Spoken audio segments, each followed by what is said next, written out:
Gracias, presidente. Un saludo muy especial a quienes nos acompañan, tanto del INPE como por parte del gobierno, el Ministerio de Justicia. Lamentamos la no presencia de la ministra de Justicia, y yo sí quiero complementar la intervención en cuanto a las respuestas que hacía, la claridad que hacía el colega Carlos Abraham Jiménez.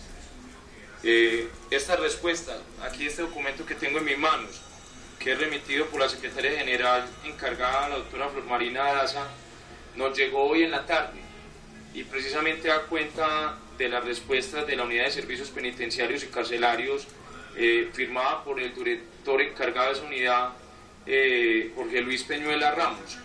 Pero no tenemos las respuestas, al menos a nuestro despacho no llegaron las respuestas.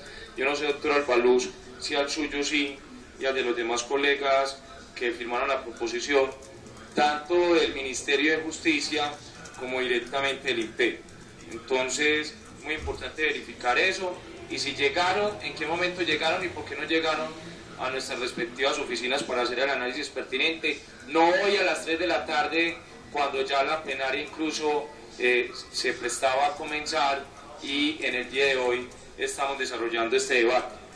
Hay que hacerlo con la debida antelación, como se establece en el reglamento, en la ley quinta, y como es una obligación para todos los funcionarios del gobierno nacional sin ninguna excepción. Aquí, después de la amplia presentación y debate y puntos que expuso la doctora Albaluz Pinilla, sumado a lo que ha expresado el doctor Carlos Abraham, yo quisiera referirme a algunos aspectos, y es, más allá, digamos, del problema de tipo de eficiencia, de falta de ejecución, de falta de gerencia, aquí tenemos que ver también un problema de fondo, y el problema de fondo es un problema estructural de concepción y legislación, un problema que le compete a todo el Estado y que también nos compete a nosotros. Yo hago un llamado respetuoso en ese sentido, como rama legislativa, de no buscar y pretender que todos los delitos sean sancionados con la privación de la libertad. Nosotros tenemos que entender que en los estados posmodernos la privación de la libertad es el último recurso precisamente al que se acude dentro del derecho posmoderno. No debe ser el punto de partida, sino el punto de llegada. Y cada vez tenemos más internos, más reclusos, porque cada vez existe incluso una tendencia a que la normatividad, a que la legislación, a que las leyes busquen la privación de la libertad por diferentes delitos.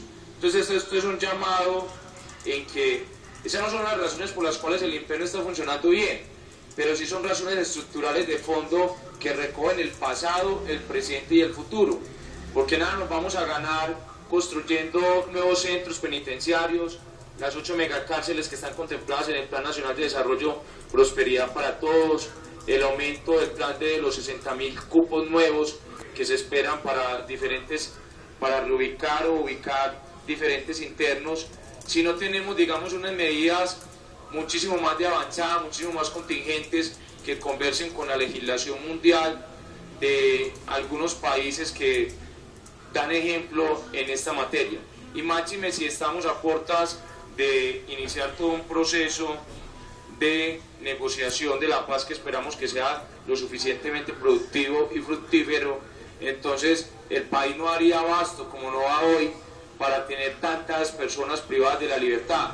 Hay muchísimos mecanismos, diferentes tecnologías que permiten llegar, digamos, a controlar, y que el mecanismo último, no por cualquier cosa o por cualquier delito, más que decir por cualquier cosa, sea precisamente el de la privación de la libertad. También tenemos que recordar que la cárcel, a la vez que sanciona y tiene una función protectora de la sociedad, también tiene una función resocializadora de los reclusos y de los internos, de los delincuentes, de aquellas personas que han cometido diferentes delitos. Y esa función resocializadora se ha diluido y se está perdiendo, por no decir se ha perdido del todo. En la práctica, doctor Albaluz, la función resocializadora es mínima. Y es mínima porque, a pesar de que está contemplado en la ley 65 del 93, que es el Código Penitenciario y Carcelario, pues definitivamente con estos problemas de hacinamiento, con estos problemas de garantías de derechos básicos como el derecho a la salud, de garantías a la dignidad humana, y además por un problema de no lograr que todos los reclusos y todos los internos tengan un proceso de educación y de trabajo, pues difícilmente se va a poder cumplir esta función resocializadora. O sea, estamos muy lejos, diría yo, en Colombia, e incluso estudios comparativos de diferentes países en América Latina demuestran que estamos lejos y que tenemos problemas en ese sentido. Por decir algún estudio comparativo, la Comisión Interamericana de Derechos Humanos para el 2010 ubicó a Colombia y al INPE de Colombia con el 0.68% del presupuesto general de la nación, aproximadamente 1 billón de pesos. Y este porcentaje es superado únicamente por países como Bahamas, El Salvador y Trinidad y Tobago. Es decir, países de un tamaño no solo geográfico, sino en población muchísimo más pequeño que varios departamentos del país, de Colombia, y están incluso, digamos, equiparados en materia presupuestal. Pero los problemas no solamente son tener más recursos, sino, como lo ha dicho el doctor Carlos Abraham, ¿para qué se tienen los recursos si no se ejecutan de manera eficiente y con gerencia? Es gravísimo disponer de los recursos si los recursos no se ejecutan de manera eficiente en la administración pública, y recordemos que nuestro sistema carcelario hace parte precisamente de la gestión y de la administración pública. Pero igual quiero referirme al tema, dar unos datos alrededor de lo que tiene que ver con el hacinamiento. En Colombia tenemos un total de internos alrededor de 113.653 personas. Una capacidad de establecimientos de reclusión, o sea, los establecimientos tienen una capacidad para recluir 75.676 personas. Es decir, que hay un índice de hacinamiento del 50.2, el promedio general nacional. Pero hay departamentos, y es increíble, como La Guajira, que tienen un porcentaje de hacinamiento del 382%. Le siguen el Magdalena con el 166%, Atlántico con el 113%, Risaralda con el 112%, Sucre con el 100%, Amazonas con el 93%, Putumayo con el 88%, Chocó 87%, Nariño 85%, y nuestro querido departamento, señor presidente, Antioquia, con un hacinamiento del 83.4% en promedio. Esas son unas cifras que son precisamente escandalosas y que no aguantan ningún análisis.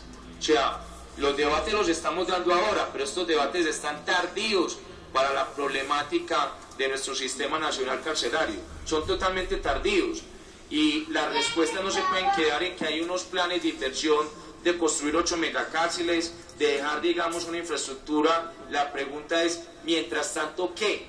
¿Cuál es el plan de choque para poder resolver estos problemas de hacinamiento que están generando tantos problemas dentro de los internos y que van en contra del derecho internacional, que van en contra de la dignidad humana? Porque así estas personas estén privadas de la libertad por haber cometido delitos, siguen siendo personas, siguen siendo humanos, y sus familias, ellas mismas, reclaman dignidad. Es muy crítico esta situación, y muchísimo más si derechos tan importantes como el derecho a la salud, que vale la pena aclarar, la legislación colombiana priva la garantía de derechos a las personas que se les priva la libertad, pero en ningún momento de derechos tan importantes y básicos como el derecho a la salud se priva, digamos, a los internos de ese derecho.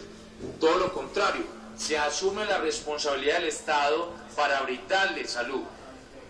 Es cierto que muchos de los reclusos y de los internos llegan con problemas de salud. Es cierto que obviamente por sus comportamientos delictivos pues son más propensos a múltiples enfermedades y ya llegan con diferentes patologías, o llegan con diferentes enfermedades o virus como SIDA, entre otros. Pero no obstante, aquí se siguen chutando la pelota en un ping-pong permanente el INPEC y Caprecon y una EPS, que fue la asignada para este tema. Seguimos teniendo, doctor Wilson Arias, problemas gravísimos que han podido constatar, doctor Albaluz, la comisión que conformó la Cámara de Representantes en diferentes centros penitenciarios, aquí en La Picota, ni hablar de la situación a la que me voy a referir ahora en adelante, más adelante, de la cárcel de Bellavista, ubicada en el municipio de Bello, pero que atiende a los reclusos del área metropolitana y que es la cárcel más importante del departamento de Antioquia, donde tiene una capacidad de 2.424 personas de internos y tiene una población actual de casi 8.000 reclusos, de 7.882, con un hacinamiento del 225%, que semana tras semana aparecen en las noticias regionales y nacionales los paros, los problemas, los muertos que se están presentando en esta cárcel de Bellavista y en general se están presentando en muchísimas otras cárceles del país. Entonces este tema de la salud no se ha resuelto. Hay un dato, por ejemplo, que nos tiene que llevar a una reflexión muy profunda. En nuestro sistema carcelario y penitenciario hay un médico por cada 1.136 reclusos.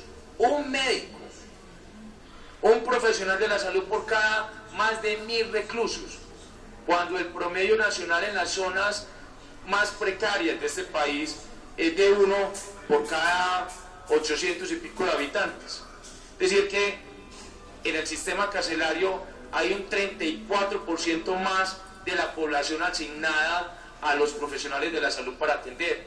Esto no es un problema simplemente entonces de la ineficiencia o falta de respuesta de una EPS llamada Caprecon o cualquiera que sea. Esto es un problema que hay que resolver de manera estructural. Más de 1.200 tutelas en lo que va del año 2012 se han interpuesto precisamente reclamando esa garantía del derecho a la salud de los reclusos. 90% de ellas falladas a favor. Y hay un dato que 206 de esas más de 1.200 tutelas han sido desacatadas. O sea que hoy hay un problema de desacato generalizado en el INPE que traslada el problema a Caprecon, porque es quien tiene la competencia directa de la prestación del servicio, pero vuelvo y repito, no nos podemos quedar de manera permanente en ese ping-pong y nuestros reclusos se siguen muriendo y son personas, a pesar de que hayan cometido delitos, son personas que están privadas de la libertad, pero no privadas de la salud y de las condiciones humanas en un Estado social de derecho como el Estado colombiano. Y a esto tendríamos que agregar un factor, y es hacernos la pregunta: ¿qué está pasando con esos procesos de resocialización de estos reclusos? Uno de cada casi 3 reclusos solamente logra acceder a las modalidades de trabajo o de educación y trabajo en un proceso de resocialización. Y recordemos que el fin del sistema carcelario y penitenciario es resocializar, es sancionar con la privación de la libertad y proteger a la sociedad, pero resocializar, porque si no resocializamos no estamos haciendo nada, no estamos haciendo absolutamente nada. Hay un programa que impulsamos en Medellín hace varios años, yo recuerdo, que se llama Delinquir no paga. Yo quisiera obtener una respuesta por parte de las personas presentes, tanto del INPEC como del Gobierno Nacional. ¿Qué valoración han hecho de ese programa? ¿Qué efectos han tenido en materia de prevención? Porque es que aquí no solamente tenemos que trabajar por los reclusos y por los internos, más de, como lo he mencionado, más de 113.000 personas, sino también por muchos de nuestros jóvenes y jovencitas que están en los diferentes barrios y comunas, en los diferentes municipios de Colombia y que están propensos precisamente a delinquir. ¿Qué estamos haciendo para que en Colombia, en estos centros penitenciarios, no lleguen más delincuentes? ¿Qué estamos haciendo en materia de prevención? Este aspecto no se puede dejar de lado. Entonces, en resumen, quiero concluir con esto de manera muy básica. Hay un problema de fondo y es que estamos tratando de resolver todo por la vía de la privación de la libertad. Y eso es un problema que tenemos que resolver de manera conjunta entre la justicia, el gobierno y la rama legislativa y la sociedad. Pero a su vez hay un problema de gerencia, de ineficiencia total acumulada años tras años de nuestro sistema penitenciario y carcelario, que nos está llevando a que esto se haya convertido precisamente en la olla de presión que es hoy y que ya explotó. Esto no nada más espera en materia de condiciones dignas, de salubridad, en materia de reubicación. Hablábamos en un debate anterior precisamente y le reclamamos a la ministra de Justicia y al gobierno nacional que había un número muy importante de internos y de reclusos que, teniendo ya la posibilidad de salir de la cárcel, no lo podían hacer porque había, digamos, todo un cuello de botella en los procesos jurídicos y administrativos para poder otorgarle la libertad. Entonces, es la sumatoria de una cantidad de aspectos, pero lo que nos hace recordar es que definitivamente la eficiencia y la modernización del Estado para nada han mirado las cárceles colombianas. Es como si dijéramos, allá está la escoria de nuestro país, entonces que se jodan, pero se nos olvida algo, que se jodan ellos es que nos jodamos todos, por una razón, porque es que detrás de esas personas hay familias, hay muchísimas personas, y detrás de esas personas hay muchísimos jóvenes que en vez de seguir el sendero y el camino de la educación y las oportunidades, hoy están siguiendo el sendero y el camino de la ilegalidad, porque es una puerta muy grande, la puerta de la ilegalidad comparada con la puerta de las oportunidades, que es muchísimo más pequeña, muchísimo más estrecha, y que por lo general hay una registradora a la entrada de esa puerta pidiéndole una cantidad de requisitos y generándoles una cantidad de limitaciones para que accedan a las oportunidades sociales y a la educación como un pasaporte para poder salir adelante.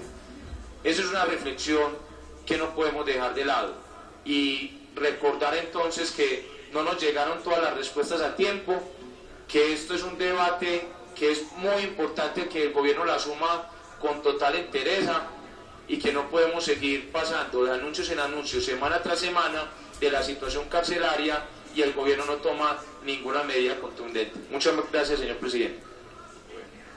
Gracias, doctor Juan.